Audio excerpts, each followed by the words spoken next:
آگے جانور بھی شیر کی جان نہیں چھوڑ رہے۔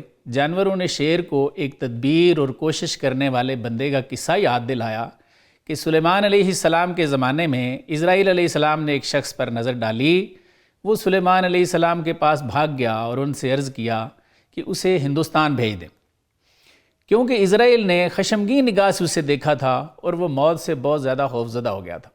سلیمان علیہ السلام نے ہوا کو حکم دیا جو اسے فوراً سمندر کی راہ سے ہندوستان لے گئی۔ شکاریوں نے شیر کو بتایا کہ اس نے یہ سن رکھا ہوگا کہ اسرائیل علیہ السلام پہلے ہی وہاں کھڑے تھے اور اس کا انتظار کر رہے تھے۔ جیسے ہی یہ شخص وہاں پہنچا، اسرائیل علیہ السلام نے اس کی روح قبض کر لی۔ مولانا شیر کا رب بن کے وہ مشہور و معروف کلام لکھتے ہیں جو سمجھنے والوں کے لیے مشعل راہ ہے۔ کیا فرماتے ہیں؟ شیر گفت، آپ نے فرمایا شیر نے کہا، آرے ولیکن ہم ببیں جوہد ہائے انبیاء و مرسلین، یعنی شیر نے کہا کہ ہاں بھئی تم صحیح کہہ رہے ہو، قضاء سے بچنا ناممکن ہے، لیکن انبیاء و مرسلین کی کوششیں بھی تو دیکھو۔ سی ابرار و جہاد مومنہ تا بدیں ساعت از آغاز جہاں، بھئی نیک لوگوں نے جتنی کوششیں اور مومنوں نے جتنے جہان میں جہاد کیے ہیں شروع سے لے کے آج تک، شیر نے کہا ذرا ان پر بھی تو نظر کرو۔ آگے شیر نے مزید کیا کہا؟ جوہد می کن تا توانی ہے کیا، یعنی اے دانا جہاں تک ہو سکے کوشش کر در طریقے انبیاء و اولیاء، انبیاء اور اولیاء کے طریقے پر۔ شیر نے مزید کہا با قضا پنجہ زدن نبوت جہاد، شیر نے کہا مزید کہا کہ جہاد کرنا قضا کے ساتھ پنجہ آزمائی نہیں ہوتی، زاں کہ ایرا ہم قضا برما نہاد، اس لیے کہ یہ جہاد بھی تو ہم پہ قضا نہیں مقرر کیا ہے۔ شیر نے اور کیا کہا جی؟ چیست دنیا، کیا خوب کلام ہے، از خدا غافل بدن۔ شیر نے کہا بھئی پتہ ہے دنیا کیا ہے؟ خدا سے غافل ہونے کا نام دنیا ہے۔ نئے کماشو نکراؤ فرزند و زن، شیر نے کہا گھر بار رکھنا، مال و اسباب رکھنا، سونا چاندی رکھنا، بیوی بچے رکھنا، یہ دنیا نہیں ہے۔ اگر آپ اللہ سے غافل ہو تو پھر آپ دنیا دار ہو۔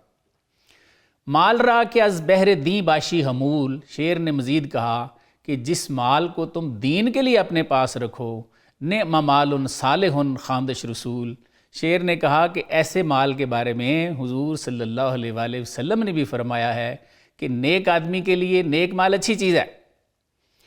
مزید شیر نے کہا آب در کشتی ہلاک کشتی است، پانی کشتی کے اگر اندر چلا جائے تو ہلاک کرنے والا ہے، آب زیر کشتی پشتی است، لیکن اگر کشتی کے نیچے رہے تو اس کا مددگار ہے۔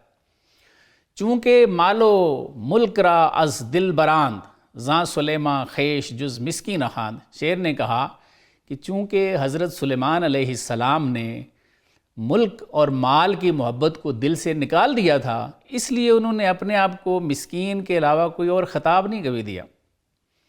مولانا شیر کا نمائندہ بن کے مزید فرماتے ہیں آب نتواں مرعورا غوطہ داد، کش دل از نفخہ الہی گشت شاد، فرماتے ہیں جس کا دل نور شرح صدر کے نفخے سے شاد ہو جائے، فرماتے ہیں دولت کا پانی اسے غوطہ نہیں دے سکتا۔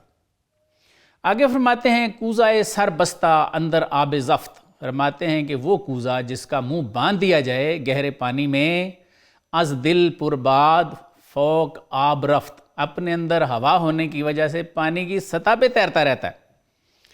آگے فرماتے ہیں باد درویشی چون در باطن بود، فرماتے ہیں درویشی کی ہوا جب باطن میں آ جاتی ہے، یعنی نور شر صدر ہو جاتی ہے، تو کیا ہوتا ہے؟ برسر آب جہاں سکن بود، فرماتے ہیں اس لیے ایسا شخص دریائے جہان کی سطح پر تیرتا رہتا ہے۔ آگے فرماتے ہیں بس دہان دل ببند و مہر کن، فرماتے ہیں کہ بس دل کے منہ کو حب دنیا سے بند کرنا ہے تم نے، اور پھر اس پہ مور لگا دینی ہے۔ پر کنش ازباد گیر علم لدن، پھر اسے علم لدنی کی ہوا سے بھر لو، یعنی علم لدنی حاصل کر لو۔ آگے لکھتے ہیں کسب کن سی نما و جہد کن، فرماتے ہیں کسب کرو، محنت کرو اور کوشش کرو، تا بدانی سر علم لدن، تاکہ تمہیں علم لدنی کا راز معلوم ہو جائے۔ گرچہ یہ جملہ جہاں پر جہد است، مولانا فرماتے ہیں اگرچہ یہ تمام جہان سے یہ کوشش سے پر ہے، جوہد کے در کام جاہل شہد شد، فرماتے ہیں لیکن جاہل کا منہ اسے کب شہد سمجھتا ہے؟ مولانا نے شیر اور شکاروں کے اس قصے میں ہمیں بڑے اسباق دیے ہیں۔ سب سے پہلا سبق تو یہ ہے کہ مولانا بڑے ہی واضح طور پر ہمیں قدر کے قائل نظر آتے ہیں۔ شکاروں نے شیر کو توکل کی بہت سی مثالیں دیں۔ بالکل شروع میں شکاروں نے شیر سے کہا کہ جو تقدیر میں ہو وہی ملتا ہے، تمہیں پیٹ بھر گوشت مل جایا کرے گا، اس لیے تمہیں اب شکار کرنے کی ضرورت نہیں ہے۔ شیر نے کہا کہ سبب اختیار کرنا پیغمبر صلی اللہ علیہ وآلہ وسلم کی سنت ہے۔ آپ نے ارشاد فرما رکھا ہے کہ توکل کے ساتھ اونٹ کے گھٹنے باندھنے چاہیے۔ پھر آپ نے یہ بھی فرما رکھا ہے کہ حلال روزی کمانے والا اللہ کا دوست ہے۔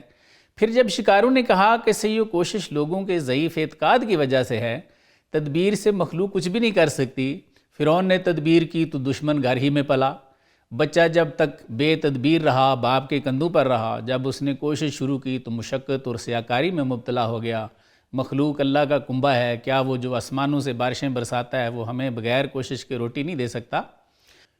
مولانا نے شیر کا ماؤتھ پیس بن کر کیا ہی اعلیٰ طریقے سے نظریہ جبر رکھنے والوں پر کاری ضرب لگائی ہے۔ آپ نے فرمایا کہ کوشش نعمت کا شکر ہے اور شکر سے نعمت بڑھتی ہے، یہ فرمان نبوی ہے۔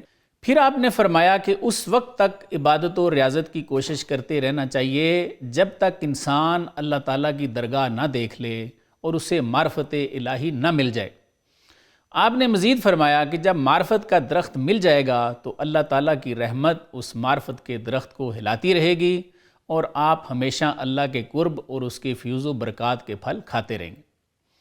آپ نے یہ بھی فرمایا کہ اگر ہمیں توکل کا حکم ہے تو وہ کام میں توکل کرنے کا حکم ہے۔ آپ فرماتے ہیں کہ اونٹ کے گھٹنے باندھ کر توکل کرنے میں بھی یہی رمز پوشیدہ ہے کہ پہلے کوشش کرنی چاہیے، اس کے بعد اللہ کی رحمت پر تکیہ کرنا چاہیے۔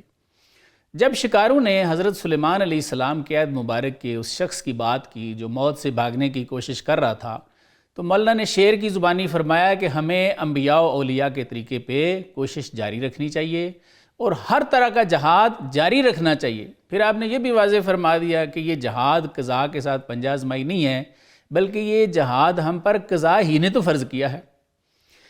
یہاں تک دو مزید اسباق جو ہمیں مولانا نے دیے ہیں وہ بڑی ہی اہمیت کے حامل ہیں۔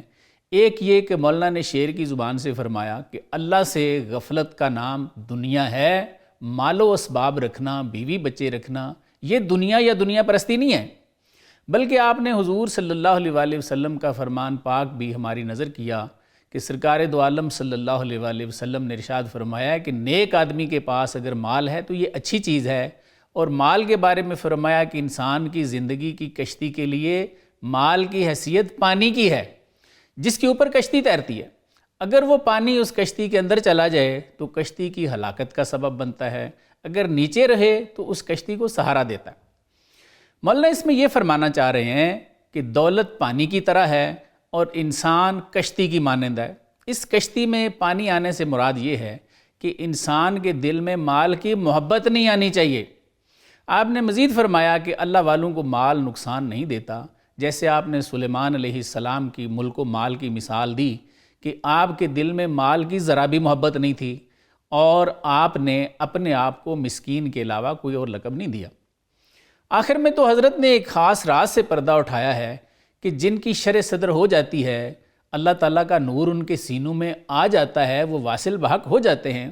مولانا فرماتے ہیں کہ حب دنیا کا دریا ان کو ڈبونا تو بڑی دور کی بات ہے، غوطہ تک نہیں دیتا۔ آپ فرماتے ہیں ہر کے از دیدار برخوردار شد، یعنی جو اللہ کے دیدار کا پھل کھا لیتا ہے، این جہاں در چشمے و مردار شد۔ مولانا فرماتے ہیں اس جہان کا مال و متاع اس کی نظر میں مردار جیسا ہو جاتا ہے۔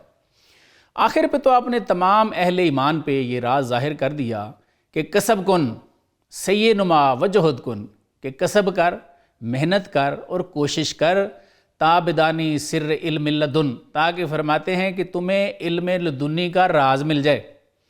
یعنی معرفت کے حصول کے لیے مولانا فرمانا چاہ رہے ہیں کہ اپنی محنت سے حاصل ہونے والی حلال روزی کھانا بہت ضروری ہے۔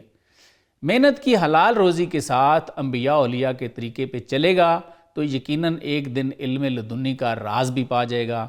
حرام روٹی کھانے والے کی عبادت و ریاضت تو قبول ہی نہیں ہے۔